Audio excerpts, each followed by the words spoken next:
Okay, we have Erroll Thompson from Mississippi State. Who would like to ask the first question? Here we go, to your right. Hi, Leah Williams, WAFB Baton Rouge. What are some goals that you set for yourself for this upcoming season? Personal goals? Yeah, personal goals. 110 tackles, 5 interceptions, and 12 tackles for loss. Where did you get those? Just building upon last year. You know, I want to strive to be better than last year, so that's improvements from my game last year. Okay, question here on the left. Okay, I got you. Sit. In what ways have you stepped up this offseason once y'all lost like all those big key defensive players? Just, you know, the preparation with the younger guys and the guys who are going to fill those roles, you know, just being vocal with those guys and just helping those guys with the plays and just how to work. Okay, right here on the camera back again. Hey, Errol, right How you here. Carl Prather, WAFF TV in Huntsville, from Florence, Alabama, Right. to Starkville, Mississippi. The last couple of years for you, all obviously culminating with a trip to SEC Media Days. What has this been like for you and for so many people happy for you back in North Alabama? It's been a great honor. You know, I know the people back home in Florence, you know, they're happy for me. And it's just been a great honor just to be able to represent my university and my program. Okay, right here on the.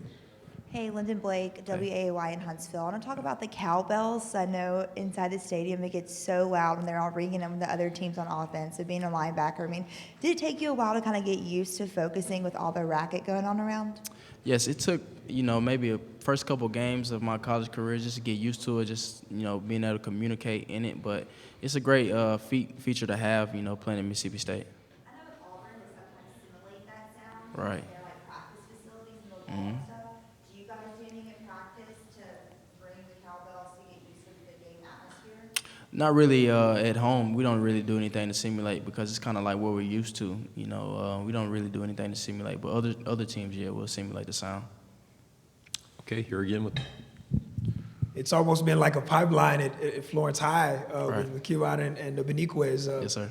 You talked to those guys recently. I know they're obviously proud of you and to Yes. kind of keep that tradition going, rather. Yes, it's a great, you know, it's a great feature a great thing great tradition to have, you know, from Florence, being able to come to Mississippi State and play just like those guys. And I'll communicate with those guys, you know, frequently. I was just talking to Kevon earlier, and he was just telling me just attack the day, just be myself, so.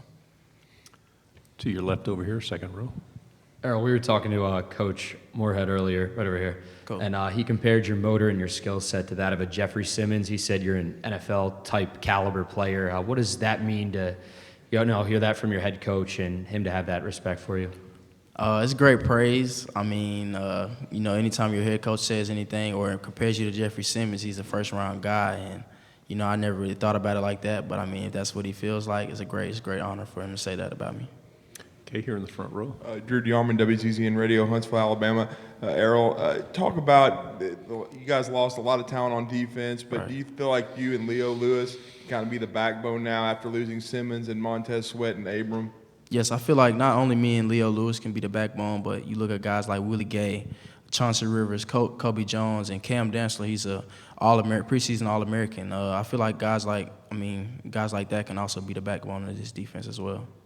Straight ahead, second row of cameras. Okay. Hey, Errol, Mo Carter, WZDX and Fox 54 in Huntsville. Cool.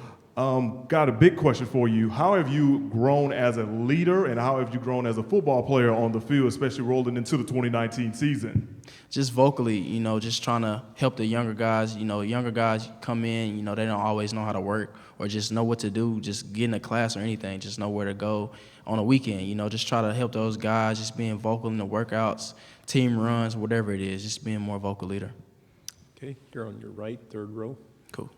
Harold, talk about the defense as far as, you know, having been the #1 total defense last year and, you know, losing Jeffrey and the other 2 first rounders. What are some of the things that you want to see next year as far as consistently to make sure you still have that same type of dominance? Like you said, you know, just the consistency as well, you know, just preparing week in, week out. Last year we had the #1 defense, not because, you know, always because of the guys, but the way we practiced, the way we prepared. And Coach Shoup is doing a great job with us as well this year.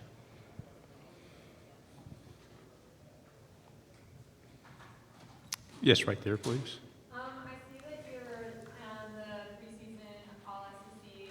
So what are you going to do for the rest of the season to keep that motivation going and that momentum? Just a preparation. Try to prepare better than my opponents, and so I can go out and prove what a lot of people are saying. You know, a lot of people's expectations about me.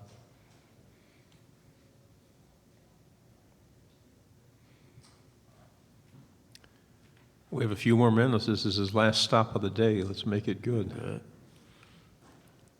Are you talked out by now?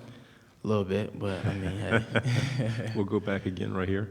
Okay, so what does it mean for you as a team captain, as a junior, to be within that honor of being that leader?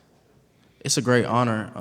You know, I applaud my teammates for making me a captain. I had no clue that's something they would do, but it's been a great honor just to be able to, you know, be here and represent my team and my program as a team captain. To your right over here, standing up. Okay. I have two questions, kind of. First, just since this is your last stop of media day, tell me just kind of the sights and sounds you've taken in the day, and just interacting with fans and kind of just the hype of it all. What's it been like for you? It's been a great, you know, just a great pleasure just to be here.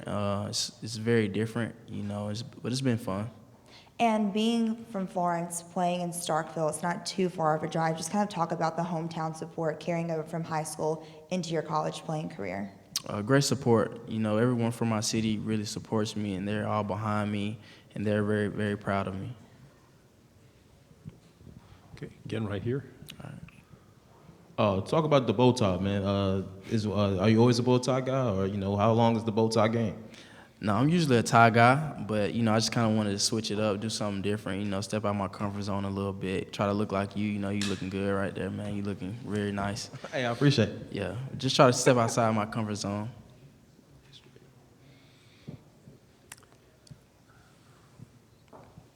Okay, again.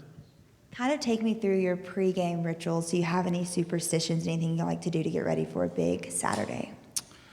I don't really have any superstitious things I do, but if it was anything, I just gotta walk around the whole field before we warm up. That's kind of like the only superstitious thing I do. Okay, back here with the cameras again. Hey, Erroll, how instrumental has Coach Shoup been in your progression as a football player and what he's been able to do for you? Coach Shoup, it's been very instrumental to my success or just being a player and the man I am today. Since day one he stepped in, he's been a great role model and a guy who I can look to, not just on the football field, but, you know, outside the football field and just in life, just for general, you know, information, just general, you know, anything. Here in the front row. And, of course, we here in Alabama, we fixate on Alabama and Auburn. Take us into the rivalry with the Egg Bowl with Ole Miss and Mississippi State and how intense that is. It's very intense. It's great for the state of Mississippi. It's great for college football. It's one of the most known rivalries in all of the game, and it's just a very fun game to play in. Back here in the middle again. So you're from Alabama. You've Right. seen the Iron Bowl. You've seen the Egg Bowl. Right. Which one, in your opinion, is more fierce between those two? The Egg Bowl is more fierce than Alabama versus Auburn. Why? Because it has my schooling, and not just that, but it's just a more fierce rivalry in my opinion. Anything else? Okay, here we go. Speaking of Shoup, I know before you, defensive coordinators were coming in and out. What is it like to have that consistency and stability in a defensive coordinator? It's great. Just knowing you had the same coach coming back to coach you for the second year. I haven't had that since I've been here at Mississippi State. So it's great. You know, Coach Shoup is a great coach, and just knowing him, just being comfortable in this scheme is also great as well. Okay, another one. Going off Samario's question, having the same coach back again, how has your off-season preparation changed? Is you more focused on the game, less focused on trying to form a relationship? Just what's the difference between the two? It doesn't really change. You always want to find new things to, you know, get better at within the scheme, no matter if you know it 100% or not. You know, my coach from last year, Coach Lukabu, was telling us about Michael Jordan. He said Michael Jordan always found something new in his scheme to work on, and it's Michael Jordan. He's the greatest basketball player probably ever. So he always found something new to work on, so I try to do the same thing as well. Erroll, thank you very much. Good job. I wish Thank you you. the best this year. Thank you. All right. Thank you.